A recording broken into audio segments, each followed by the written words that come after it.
مش عارف هل النسيان نعمه. الفيلم ده انا طبعا كنت متشوق جدا ان انا اتفرج عليه من ساعه ما نزل التريلر بتاعه، وفاكر ان في اول الاعلان كان بيه كلمه بيزد اون ترو ستوري، يعني الاحداث دي المفروض انها مقتبسه عن احداث حقيقيه. نسيت ده تماما لما الفيلم نزل وانا اتفرجت عليه. دي كانت ميزه، ولكن في الاخر اكتشفت ان هي كانت يعني عملت معايا مشكله، لان طول ما انت بتتفرج وانا عمال بقى دماغي وانا عمال اتفرج ان دي احداث لحد ما خياليه. طب النهايه دي اللي كانوا ظبطوها، لو هم عارف المفروض كان تحول الاحداث في الثلث الاخير ده لو كان مشي في الاتجاه ده، انت عارف لو هو كان مشوها بالطريقه دي، طيب عارف اللي هي الكلام ده كله انت عمال تفكر فيه. بعد كده افتكرت مع اخر مشهد وهم منزلين مشاهد حقيقيه للشخصيات اللي كان المفروض قايم عليها القصه، والتي يبدو يعني لو هم عايزين يعني ان دي بس مش المغامره الوحيده للشخصيه البطله هنا، ولكن بتكتشف بقى ان المفروض ان الاحداث دي احداث حقيقيه وحصلت. وهنا بقى بتبتدي الدنيا خلاص، يعني الامال اللي كانت موجوده عندك ان انت يعني المفروض كانوا عملوا كذا، المفروض كانوا مشوها كذا، الحاجات دي كلها بتقف. ولكن لما باجي اراجع كده في اجزاء من الثانيه احداث الفيلم،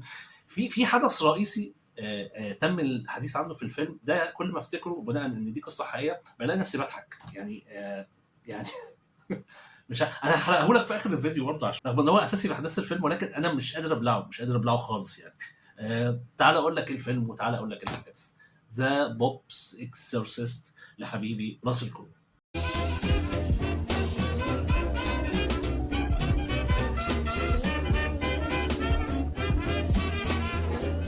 السلام عليكم، يا رب دايما تكونوا بخير. فيديو جديد من فخ فيلم، دردشه بسيطه عن ذا بوبس اكسورسيست، الفيلم الجديد للاستاذ الدكتور القائد المجند القسيس هنا راسل كرو، اللي بيقوم بدور بطلنا فازر جابرييل امارس.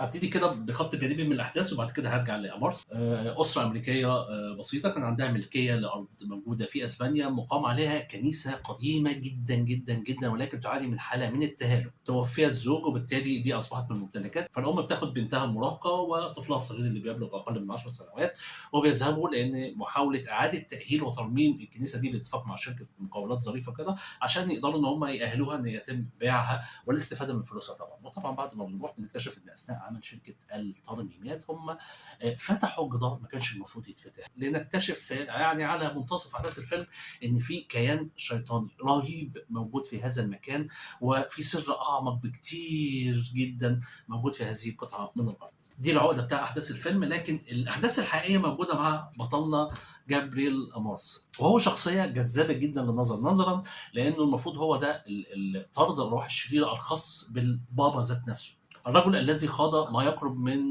1000 عملية طرد أرواح شريرة على حسب قوله، ولكن الراجل صادق جدا مع نفسه. وبداية أحداث الفيلم أنت بتشوفه وهو رايح بيعمل عملية طرد أرواح، وبيقدر يسيطر على الشخص التي تستولي على روحه روح شريرة، ولكن أثناء خروجه بيبتسم، وبيتضح كده إن هو من جوه أدرك إن العملية ما كانتش عملية استحواذ شيطاني. ومع الوقت بيحصل بينه وبين ما يسمى بمجلس كاردينالي كده نوع من الصدام، لان هم بيستجوبوه عن بعض الاحداث التي ادلى بها او التصريحات الغير لائقه التي ادلى بها. ومن هنا بيبتدي يقول بعض الافكار اللي بتوضح جدا شخصيته اساسا عامله ازاي. فهو بياكد ان من ضمن كل الحالات اللي كانت موجوده، فان اقل من 2% من الحالات دي تعتبر فعلا هي حالات استحواذ شيطاني، ممكن التعامل معها ان في كيان شيطاني بيسيطر على الناس بيخليهم يؤدوا الاعمال دي. ولكن 98% هي مشاكل العلم المفروض بيتعامل معها، ولكن الناس مش قادره تتعامل معها بصوره صحيحه، مش قادره تتقبلها، مش قادره انها تحطها تحت نطاق علاج الامراض الجسديه او الامراض النفسيه. اذا الرجل الى حد كبير رجل عقلاني. واتضح لنا كذلك ان في حاله من الترهل في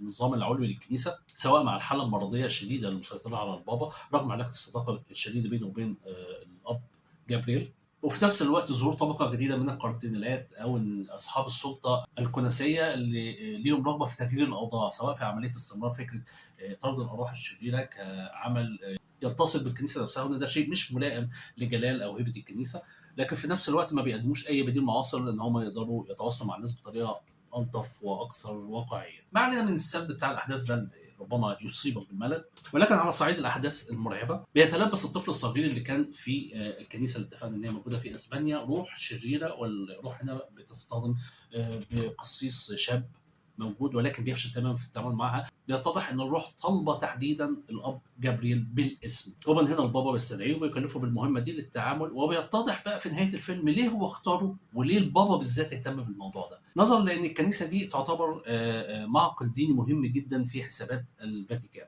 بيذهب هناك وبيتعامل، وبيتضح ان الوضع شديد الصعوبه. انت هنا ما بتتعاملش مع كيان شيطاني عادي، انت بتتعامل مع شيطان مرعب، عنده قدرة غير عادية، وبيتضح مع الوقت فعلا ان هو مسؤول عن عمليات استحواذ كتيرة، وان هو عنده قدرة اعلى بكتير لانه قادر على الاستحواذ مش على شخص واحد بس ولكن عدة اشخاص، ودي لا تتاح الا لكبار المرضى او الشياطين. من هنا يبتدي الصراع والمواجهات بينه وبين الاب جابرييل. الاب جابرييل بالشكوك اللي موجوده عنده، ولكن شكوك ما هياش دينيه الى حد ما قدر ما هي متعلقه بالماضي اللي كان فيه اخطاء هو بيعتبر نفسه مسؤول عنها، ودي قدره بتعملها الشياطين دايما انها بتحاول تتسلل الاخطاء اللي عملها البشر، وبالتالي تبدا الوسوسه ليهم.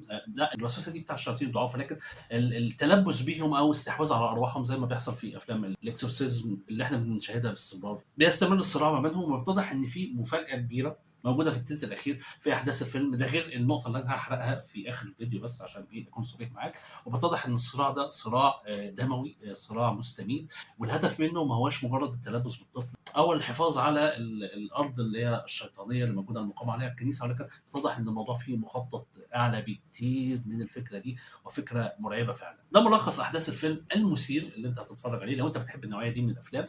الفيلم هنا ما بيقدمش حاجه عاليه او فتح جديد في فكره افلام الاكسورسيزم، هو فكره برضه التعامل، انك دايما لما بتتفرج على الافلام دي بتتفرج عليها بهدف ان انا عايز اشوف ايه اللي هيحصل وازاي هم هيطردوه وايه العقده اللي موجوده، ايه قصه التلبس نفسها. ما هي دي الاسئله، الثلاث اسئله غالبا اللي انت بتتفرج عليها على كل الافلام الخاصه بالاكسورسيزم عشان تعرف يعني القصه بدات منين، مين الشيطان ده، هيقدروا يتخلوا عنه ولا لا. وانا بتفرج على احداث الفيلم واثناء الصراع انا قلت ان المفروض دراميا المفروض يحصل شيء من هزيمه الجانب الخير، على اعتبار ان ده هيبقى اتقن دراميا وفي نقله اعلى لو انت عايز تعمل اجزاء ثانيه كده. ولكن بتضح فعلا في اخر الفيلم ان المفروض ان دي قصه حقيقيه عملها الاب جابرييل. الفيلم من اخراج جوليوس افري، وهو ملوش تجارب اخراجيه مبهره بصراحه بالنسبه لي. كان عمل زمان فيلم اسمه سان اوف جان بتاع ايوان ماكريجور، وعمل من كام سنه فيلم اسمه اوفرلورد، المفروض ان هو فيلم خليط ما بين الصراع النازيه والزومبي، والفيلم في ناس اعتبرت ان هو فيلم اكشن قوي جدا، ولكن انا شفته سينما كنت طالع بصراحه وانا يعني بدور على حد امسك في خناقه على فلوس التذكره بصراحه. كذلك لسه عامل فيلم ساماريتان في الفتره الاخيره مع سيلفستر ستالوني.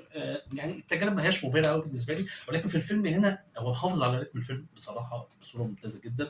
خدع الفيلم الموجوده ظريفه، رغم ان انا كان ليا بس ملاحظه بسيطه ان صوت الشيطان اللي راكب على صوت الطفل كان احيانا بيفصلك شويه، ولكن ما علينا من النقطه دي. غير كده احداث الفيلم او المفاجات اللي موجوده فيه، التحولات اللي بتحصل للشخصيات، وازاي ان الماضي بتاعها بيظهر شويه شويه، وازاي ان الدنيا بتبتدي معاك بفلاش باك وتبتدي تفهم تاثير ماضي كل شخصيه على الاحداث اللي موجوده دي، معموله بطريقه جيده جدا بصراحه. لكن السر الحقيقي طبعا اللي انا اتفرجت عليه الفيلم واللي انت هتتفرج عليه فيلم والناس كلها هتتفرج عليه فيلم هو المحبب الى قلبي، الشخصيه الغاضبه راسل كرو. اداء ممتاز جدا، طالع هنا اوفر ويت فعلا، يعني هو حقيقي يعني مش مجرد ان هو مكياج ولا حاجه، اوفر ويت فعلا. وده تحس ان هو في البدايه كده انه ربما يكون مأثر على اداء، ولكن في الحقيقه كان ملائم جدا لشخصيه الاسيس اللي بيعاني من صراع مع نفسه، صراع مع ماضيه، وصراع مع السلطه اللي فوقه، ويعاني من حاله ملل من الحياه عامه واضحه، وهو بيمثلها بطريقه ظريفه جدا. يعني هو انا لا اعتقد ان الحكم عليه يعني بقى شيء منطقي. هو ممثل عبقري، ورغم ان الدور ده يعتبر في البدايه كان ربما مفاجاه انه هيدخل في نطاق هذه الاعمال او ان هو عمل تجاري، ولكن هو فعلا عامل اداء متميز قوي بصراحه. في الخدع اللي موجوده في الفيلم متنفذه بشكل ظريف، التصوير جيد، التصوير فعلا جيد في الفيلم هنا. حتى ايقاع المؤثرات الصوتيه اللي بيعتمد على فيلم حد كبير كان جيد برضه. فالفيلم فعلا جاذب ان انت تتفرج عليه، من الافلام اللطيفه جدا. نقطه بس اللي انا خلتني اضحك، ودي حاجه في الفيلم اللي مش عايز يشوف النقطه دي، ان قصة الفيلم بتعتمد إن دي قصة حقيقية، وإن الشيطان اللي كان موجود هنا، إن الكنيسة موجودة في إسبانيا، وبالتالي الشيطان بيتلبس أو قدر في الماضي السحيق من مئات الأعوام التلبس بشخصيات كنسية قوية جدا، ومن هنا قدر يوسوس ليهم ويسيطر عليهم تماما، وسيطر على مراكز عده في الكنيسه لدرجه ان هم بداوا محاكم التفتيش. وبالفعل محاكم التفتيش اللي هي اكبر مظلمه في تاريخ اسبانيا عامه، بيردها الفيلم هنا ان الموضوع كان تلبس شيطاني، الناس ما عرفتوش الا متاخر جدا، وان الكنيسه حاولت تتبرأ منه، او يعني الى حد ما تعتذر عن الافعال اللي حصلت دي، وما تعتبرش انهم من صميم الدين او كده. لكن الموضوع هنا حسب الفيلم بيقول ان هو كان مجرد تلبس شيطاني حسب تفسير الاب جابرييل امورث. وانا بقول كده وانا ببتسم، ولان انا فعلا قعدت اضحك في اخر الفيلم، لان انا حسيت يعني انت بتقول لي الاحداث دي حقيقيه، فالتفسير ده بصراحه انا مش قادر ابلعه بنص جنيه يعني. فدي بصراحة ملاحظتي السلبية الوحيدة اللي موجودة على الفيلم هنا. لكن غير كده الفيلم من الأفلام المسلية فعلًا، وفي نطاق المستوى بتاع أفلام الإكسورسيزم يعتبر من الأفلام اللطيفة بصراحة اللي أنت تشاهدها. فأنا لو بارشحه ليك فأنا هارشحه لو أنت بتحب النوعية دي من الأفلام، أو لو أنت بتحب راسل كرو زيي، فالفيلم ده هيبقى تجربة لطيفة ليك بغض النظر عن الملاحظة اللي أنا باقولها دي. يعني لو أنت مش عايز تهتم بيها ده حقك تمام، بس أنا بصراحة يعني الموضوع وقف في الزور بصراحة، وكنت مضطر أقوله لك يعني. وهكذا أتمنى لك مشاهدة ممتعة وأشوفك قريب في فيلم تاني إن شاء الله.